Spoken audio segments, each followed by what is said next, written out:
So, okay, students, what is the plural form of fish? Can you tell? మీకు ఎంత English వచ్చి చెప్పండి. Fish తాలూకు ప్లూరల్ ఫామ్ ఏంటి? ఫిష్ తాలూకు ప్లూరల్ ఫామ్ ఫిషెస్ అనే చెప్తారు మీరు, కానీ అది కాదు. ఫిష్ తాలూకు ప్లూరల్ ఫామ్ ఫిషే. ఓకే, కాబట్టి కొన్ని పదాలకి ప్లూరల్ ఫామ్ అవే ఉంటాయి.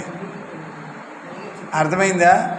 కాబట్టి ఫిష్కి ప్లూరల్ ఫామ్ ఫిషేనండి, ఫిషెస్ కాదు.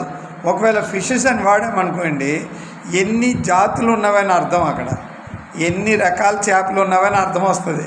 How many fishes are there in the pond అంటే ఎన్ని రకాల చేపలు ఉన్నవని అర్థం వస్తాయి, ఎన్ని చేపలు ఉన్నవని రావు. How many fish are there in the అంటే ఎన్ని చేపలు ఉన్నవని అర్థం వస్తుంది.